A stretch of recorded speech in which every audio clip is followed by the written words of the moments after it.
The broadcast is now starting. All attendees are in listen-only mode.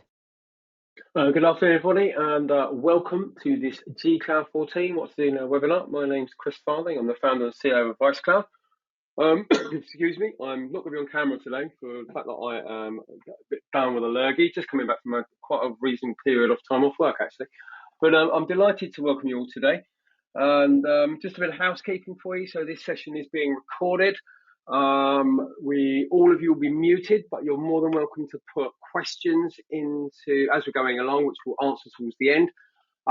In the sidebar, try not to use the chat unless you've got some technical problems or something like that. But then ideally, just use the questions when we'll get, because what that means then is that once we've stopped the webinar, we can answer any unanswered questions later on. So we'll have time to Q&A at the end. Well, once we finish the webinar, we will do our best to answer all the questions that we've got, and then we'll send the slides and the recording around to all registered attendees, and there'll be the recording as well, as I said, and the questions and answers as well. Excuse me. There will be 2 to 3 polls during the session, just so we can gauge the temperature of the room, making sure that we've got the right audience here, and we'll make some changes as we're going along. And I'm very ably assisted by our marketing lead, Danny, who will be running the show and also be dealing with all the questions, things like that, as we're going along. So welcome to Danny as well. So first of all, congratulations on being accepted to G-Cloud 14. This is mainly aimed at people that are either new to the framework or haven't made any sales yet. Excuse me. So, any of you old G-Cloud lags there's not really a lot of new information to but you're more than welcome to hang around. And it is our new short format as well, so we'll be all finished and wrapped up by 2 o'clock. So bear with me just while I get the slides moving. So on the agenda today, we're going to do a very quick round of introductions to people who don't know us. Talk about what's new at G-Cloud 14. We'll explain what we mean by viability. Then go into a bit more detail about how you can be viable on G-Cloud. A little bit about how we can help. Obviously, we're a paid-for procurement consultancy, so there's stuff that we can do. We do a lot for free, but there's an awful lot we can do, even more that we can do for people who want to pay for our services. And then finally, we'll wrap up for Q&A and say we finish hopefully by 2. So, who are ViceCloud? Who are we? What makes us, for those who don't know us, we call ourselves GovTech Viability Mentors, okay? Public sector procurement experts and framework specialists. And we're very lucky to work with buyers and suppliers. And we do a lot of work on sales side, though, and over £1.5 billion have been won by over 510 clients, of which, and that money is a direct result of our work. And then we don't include framework award values in that either, because that's just, this is actual money in the pocket, okay? And 71% of our clients are SMEs. Excuse me, from the control panel there. And we're 10 years old. We were 10 years old last month, and I'm delighted to say that we're still going strong. I've got a wonderful team working with me behind me as well. So a very quick poll. Danny, if you could just launch our first poll, please.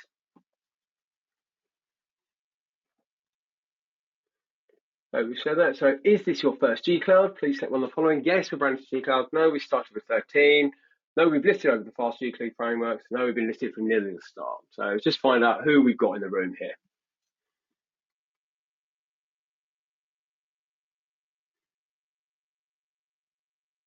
I'm up to nearly 80% voted. See if we can get further than that. Excellent. Remember, of ViceCloud people, if you're on here, you don't need to vote.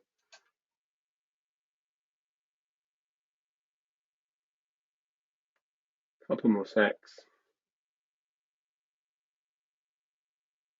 Right, I think we've got as far as we can. Danny, if you wouldn't mind just showing the results to that, please.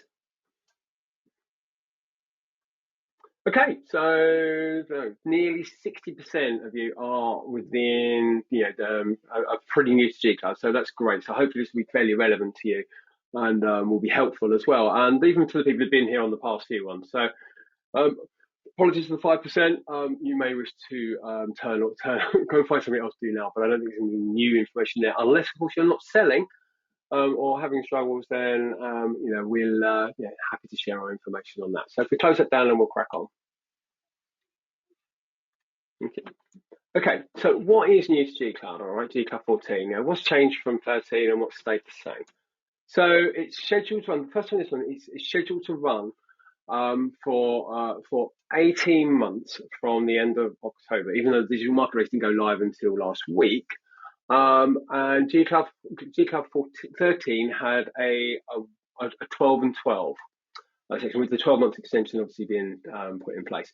Now, the difference here is that there is no extension period being put in for G-Cloud 14. They're already market engaging for 15, which is going to be fundamentally different, done under the new regulations, and likely you'll see 15 as being the last version of G-Cloud for quite some time, because it will then be, if it's under an open framework and the new regulations, it will be version 1, version 2, and version 3 of G-Cloud 15. All right. Call-off contracts, say the same, initially last up to 36 months with an option to extend once by up to 12 months. Okay. Financial criteria is interesting. This for me was one of the most difficult G-Clouds to apply for. Compared to how it was in the earlier days, and certainly as digital marketplace was put in place for version 6, this was probably the hardest one to do because of the requirements under the electronic financial standing and other things in that as well. So, but definitely the FBRA has caused enormous amounts of issues and challenges, and CCS had a lot to deal with, but their communications haven't been the best, I would say. So, suppliers also had to demonstrate insurance levels during the application rather than a contract award. And there's slightly less amount of suppliers this time. There was 5,000, I think, awarded last time, with nearly 50,000 services. We've got about 42,000. It varies by day, actually. It's quite interesting to see people either challenging their decisions or having their stuff taken off because it's not compliant. You almost can see it fluctuating day by day. So I'm waving my hands up and down here, and I've forgotten you can't see me. So let's move on a bit. So what is viability? What does this really mean to you? This is a made-up word that we've got. Okay, so we coined the term to address this quite a huge issue that many suppliers face. Okay, so as a buyer, which is what I used to be, having people come to me say, I want to sell to you, and then I'd have to list all the different things that they needed to do, was quite a challenge. Look, mate, I just want to sell you a printer, or we just want to do some software for you. So, well, under the regulations, we have to be fair and equal to everyone in how we treat. So a lot of people don't get that when they're trying to sell to you, and so there's a number of things that are called blockers that we see. And the more you can understand what those are before you start selling to your buyer, the better and more viable you're going to be. So, things like social value, carbon reduction plans, being on a framework like G-Cloud, that's really helpful. But there's a number of other things in that as well. So, and if the first time you hear of a G-Cloud contract a G-Cloud contract being awarded to a competitor is an award notice to them, then it's likely you have a viability issue on the framework. Okay. I'm not telling you any new information here. This is something that GDS, who were responsible for the framework in its glory days, and Crown Commercial will also state that your listing is just the start of the journey. It's not a source of inbound leads. Okay, G-Cloud is do not. I still hear from people who say, I've been on there since version 7 and I've never seen an inbound inquiry. And you're like, well, it's not what it's about. There's 42,000 suppliers on there, and 42,000 services from 4,000 suppliers. So your listing is there. It's a door opener. Really. It's a door opener, and it's a method of contracting. Yes, if you have something relatively unique, or to a public sector buyer, then you may find yourself being put through the clarification process, things like that, which I'll talk through in a moment. But vast majority of the work is kind of, I think a lot of it is done by what's called direct award. So your listing does need to be in a good place, but you also need to have a really good engagement strategy. All right. So we'll talk about this and how you can be more viable in G-Cloud. Okay, what does success look on the framework? All right. So, as a buyer, I can always tell when people don't understand the buying process. All right. So a quick scope about the buyer cycle. Okay. So the buyer, I will conduct early market engagement. Yeah. Usually by G-Cloud by doing some searches, keywords and phrases, just checking out what their requirements are. We can create a short list of the searches on digital marketplace. We can ask suppliers for clarification questions, like, especially commanders, can you confirm yes or no? We can't run an ITT, RFI, RFQ, RFP, anything like that. We're not allowed to, okay? There shouldn't be any negotiation either. Once we've had those answers, we should be able to evaluate our listings using some preset evaluation criteria. And then we'll award the contract on the most economically advantageous tender, which will change next year to most advantageous tender. But this meet will always be appropriate to a G-Cloud 14 process. Okay. Alternatively, which is probably I think about 75 to 80% of all procurements done for a G-Cloud, is that a buyer finds a supplier that can exactly match their technical and commercial needs via search filtering and using the price and service definitions, and then can just award a contract directly. Okay, so more often than not, buyers will, so usually as a buying mechanism, quite often after engaging with the market. Okay, so you'll find that they have had, especially on SaaS, we'll talk about what they actually directly need, either through through some meetings or through webinars, things like that. And then you'll find out who the suppliers and whatever can do, and then you start using G-Cloud. Okay, what framework are you on your G-Cloud? Right, that's how we do it. So a strong sales and marketing strategy is required. We need to engage up front with buyers to understand their needs and pitch your product and service appropriately. Okay. As I said, the vast majority of the stuff that we've seen in the past have always been by a supplier speaking to buyers up front, getting to know them, understand what their pain points are, making sure that their listing is appropriate and that they have their value proposition right to meet those requirements. Okay. And communicate your own G-Cloud 14. Buyers do like to hear this because it is definitely a route that removes procurement barriers. Okay. One thing I think everybody that have been around this game for quite a while, and I've been using G-Cloud since version 1, and I've been on it since version 4 for my own company, is that you'll see people go, hey, great news, we're on G-Cloud, and you're like, well, what for? What are you listing? What services have you got on there? What can you do for me? How does that work for me? So try to make sure you give a little bit more information than just saying, hey, we're on G-Cloud. Okay. Right. So in terms of G-Cloud listing, right, some of the most important parts of this are certainly when a buyer is conducting a search, is your service title. All right, it does need to be searchable. If you just put Microsoft Outlook, for example, in there, or Microsoft Office 365, then you're going to find a million one-offers on that. For that. Your 50-word service summary, this is very searchable, and you need to make sure it's detailed about what you do and how you do it, and give some clear, understand outline of the service using important keywords. Features and benefits can go a lot deeper. Again, this is searchable text. Okay, so this is the stuff that will come up when a buyer's looking through on digital marketplace and going, who am I looking for? This is what helps return, right? Then you get down into the filters. I'll come to service definition in a moment. The filters that, again, on the digital marketplace can help reduce the number of suppliers that are on my return list. Okay, in other words, I've got to evaluate and look at. Once I've got myself down to what I call a reasonable number, I can then start looking deeply at the service definitions, which is your technical brochure. Right, it's an in-depth overview of your service, giving more detail for buyers, and I can then compare like for likes. And finally, be checking your pricing. So if you've got a price on application or starts from, or I clearly can't make up my requirements. I know that I want 100 user CRM specific for housing, for example, and I want to make sure it can do a certain number of things.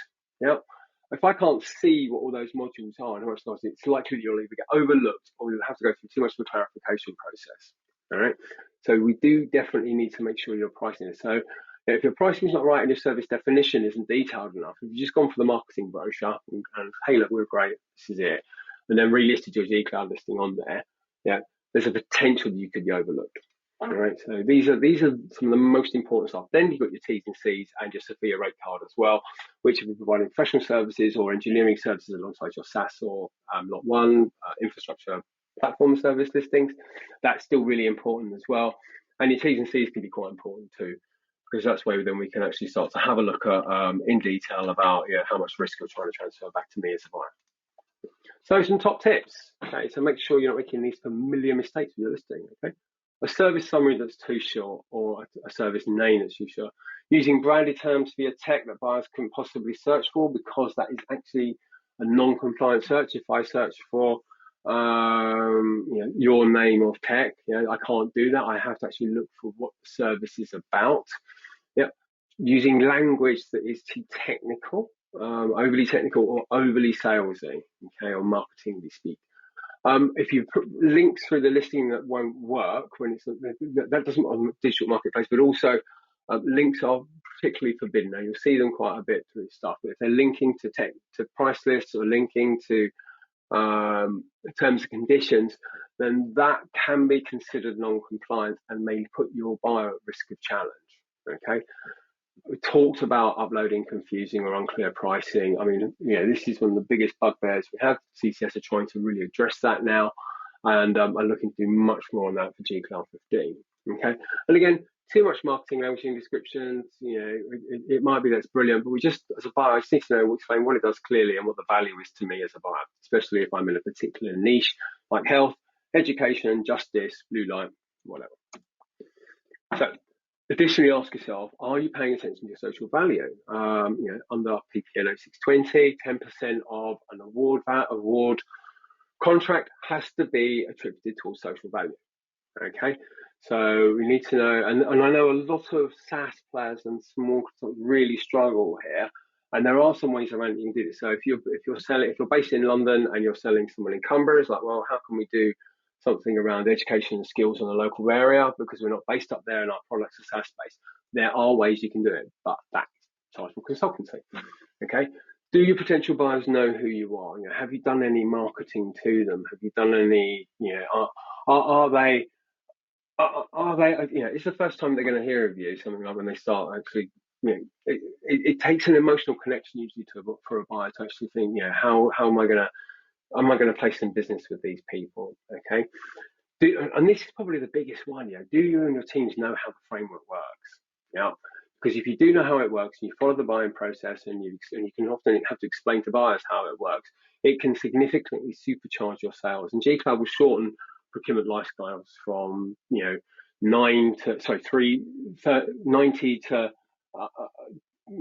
days to 6 months, maybe 9 months, can shorten it down to about a week, 2 weeks, quite often.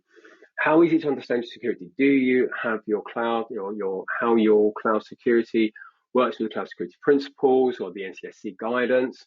And again, do you have a specific sales and marketing plan? Do you know if you're going to go and try and work with the MOJ or in the justice world? Who's selling what to whom in there? How are you going to get in there? How are you going to land? Is it a partner route? Is it through direct?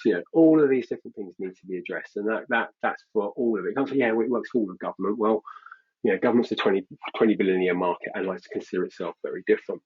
Trying to crack through because obviously we've got a few minutes left. So lot four operates very differently. It's a further competition lot. It's much smaller pool of suppliers. So you definitely need to have your bid strategy and your bid qualifications and your bid teams working very well under this, knowledge of upstream needs, understand your value proposition and social value in that as well, and a really, really good qualification process for each opportunity. Lot 4 is still very emerging. There's a lot more gone through the last version of G Cloud. Nothing virtually, I think 25k went through the version 1 of Lot 4, but it is being used a lot more now. So it's more top tips around this. So understanding how your lot works, really important with Lot 4, making sure you're checking your competitors' listings on the framework. That's so important. If the first time you hear a contract award gone to your competitors, then you definitely have an issue here. Using the spend data, we've got a great visualization of the spend data through G Cloud here on our website, which has got the link there. So you can find out who's selling what to whom and when, and either for partners or find out what your competitors are up to. Making sure your service definition is up to scratch. Like I said, making sure it's a technical brochure rather than a marketing brochure or sales brochure, and just having to. Again, don't hang about for inbound leads. That's not how it works. It needs proactivity, it needs effort and shoot over. Nothing comes to anyone for nothing. All right. It's a lot of effort to get onto G Cloud now. It's the time for you to start using it. And as I said, it's not just about some of those things. What you do alongside it. So a quick poll, please, Danny. You get that one launched, please. Thank you. So, have you gained any contracts with G Cloud before?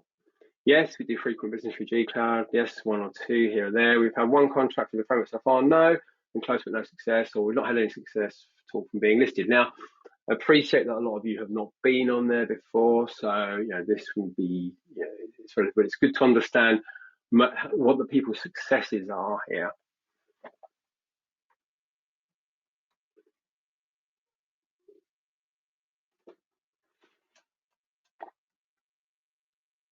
Okay, 65%.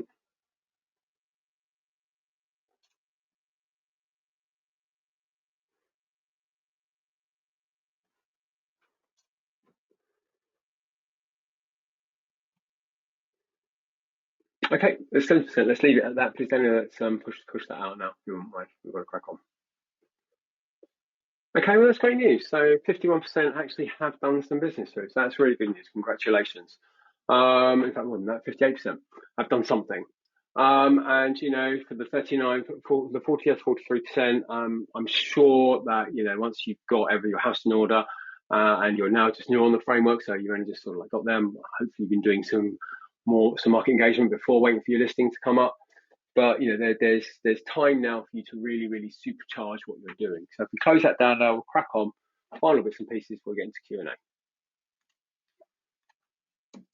Okay, so a quick bit about how we can help, all right, what our G-Cloud support involves. So we have evolved a Procurement Plus service, it's called. It's basically a really great, exclusive, affordable membership service that's kind of like gives you a phone a friend. So it gives you access to experts whenever you need them. It's really perfect for G-Cloud suppliers, helps navigate tricky procurement processes, call off contracts, help with your value proposition when you need it. We can help you crafting the search strings, should that be sort of understanding the search strings at least. There's a number of different things we can do. So we often get used to calling, okay, our buyers says they want to buy from us on G-Cloud, they don't know how. It's an independent procurement consultancy. Our clients will get us on there and we'll help walk them through that process, for example.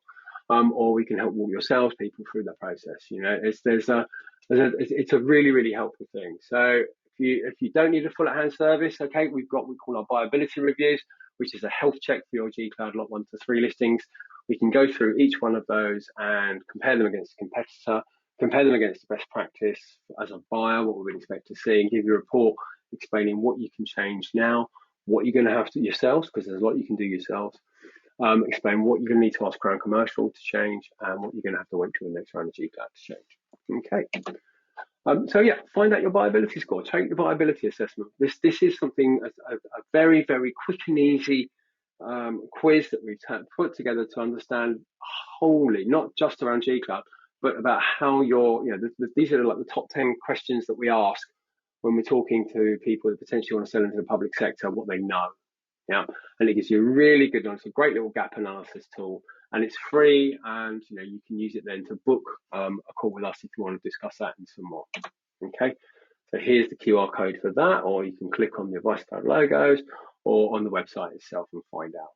Okay, so we're going to do one final poll and then hit Q&A, please. Thank you, Danny.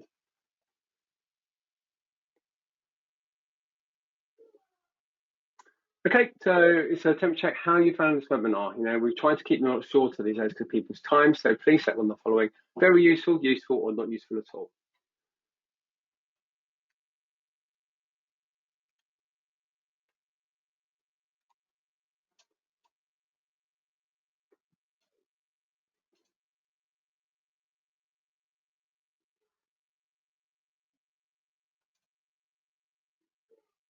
Okay, we're up to 80% now. I think that'll be fine. I don't know if you close that down now and we'll go for it and see it then. Okay, so 81% useful, very useful. Thank you very much for that feedback. Apologies to the 9% not useful at all. If you want to get in touch with us or put something in the questions or some feedback, we're always open to feedback and we're always interested to learn more about where we can do better. Okay. In that case, then I think that now we'll close that down. We head to Q&A. There's a few questions already come in. Someone asks, what classes as non-compliant pricing for G-Cloud 14? We have given pricing as TBA due to the vendor pricing being in US dollars. Is that okay? No, it's non-compliant. You have to have a firm pricing on there from however you're selling. If there's no pricing on there, to be advised, that is a non-compliant listing and you should you'll likely find yourself taken off the digital marketplace at some point soon. I would strongly advise you to get some form of pricing up ASAP. Sorry about that. There's been a few questions in about so now we've already listed and all up and listings submitted. How can we go about editing our listings, and what can we edit within our listings? Okay, so there's the front end stuff, which is your service name, your service description, and your features and benefits. Log into your digital marketplace account, you can do that from there. You can also upload a new service definition, an updated service definition that will be checked by Crown Commercial to make sure you're not creating a new, different service to the one you've already put up. But most of the time, if it's just some tweaks, then you should be able to do that yourselves.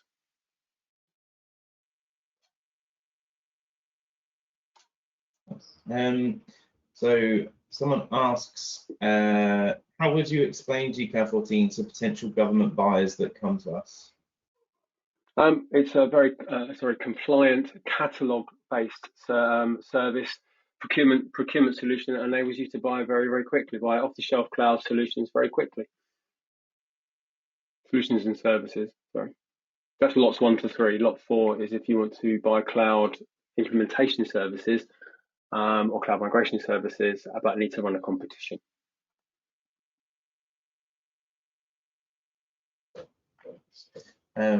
This is a good question, actually, again, about pricing. We are a reseller and the owner of the software has announced a license increase. Can we update the pricing? No. CCS won't allow you. It's one of the failings of the framework, and it's actually not the framework that's failing. It's the regulations that it's been put under. Because this is like under what's called the PCR 2015, which is still tied to the EU regulations. When you submit a contract offer, which is your technical offering and also your commercial offering, that commercial offering has to be fixed. Yeah. So if your partner, if your reseller partner has put the pricing up and that pricing is now not allowed, not non-viable, then the two routes you have to suck it up, yeah, or you should remove that from the digital marketplace and find another route.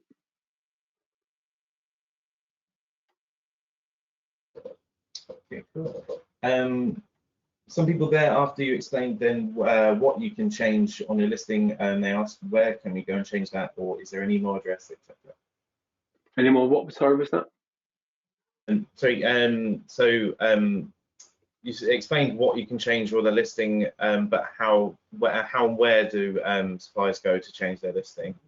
From the digital marketplace account, which is I did say, but yeah, you log into your digital marketplace account and then you can change things from there.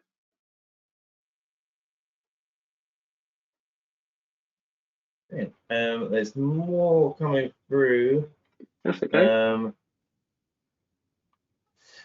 This is quite a good one, actually, to get your thoughts on lot 4 with GCloud. According to Stottle's data, there was only about 4.3 million worth of spend through GCloud lot 13, lot 4.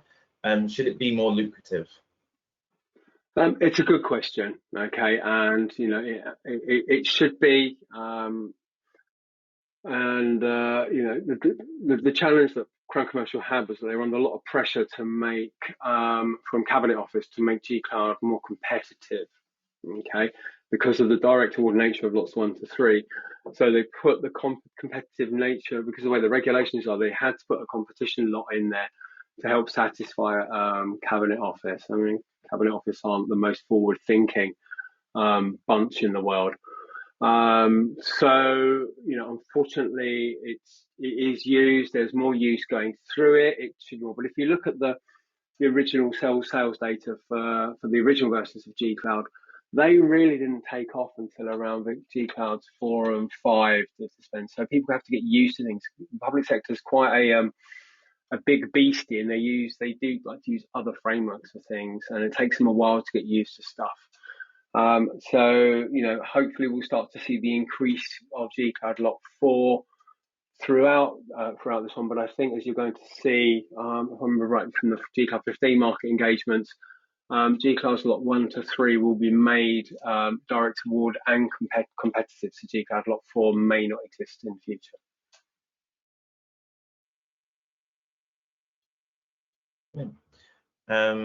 It is 2 o'clock. Should we have one more, or do you want to finish there? Do one more and then we'll finish up. Sorry, I wasn't keeping on time. Okay. There's a question here, and they're probably not going to like the answer to this one, but I will ask it anyway. We are a recruitment agency in essence, but offer SOW work. How would it be best to present that service to potential buyers, as it's my belief we shouldn't technically be on G-Cloud? Scope of work, outcomes-based work, if it's within the scope of the framework, is allowable. Okay. I haven't got enough time to go through how you should do that. You'll have to get in touch, and that's likely going to be a chargeable service. But there are also other frameworks that are more suitable for that, such as digital outcomes and specialists, and there are things such as public sector resourcing and that as well, or whatever it's workplace solutions, whatever it's called now. So I think it's the best way I can answer that one, I'm afraid. But really, recruitment is a non-allowable, but outcome-based stuff you can get away with. Okay, right. Brilliant. Thank you very much for that. Danny, thank you so much for your help on all of this. I hope everyone's found this useful. Obviously, you take the poll there, but the rest of the questions we've got, we will answer as soon as possible. If you've got anything you want, get in touch with us. We'd be delighted to hear from you. We wish you the very best with your journey on G-Cloud, and thanks very much for attending. And hopefully we'll see you soon. All the best. Thank you.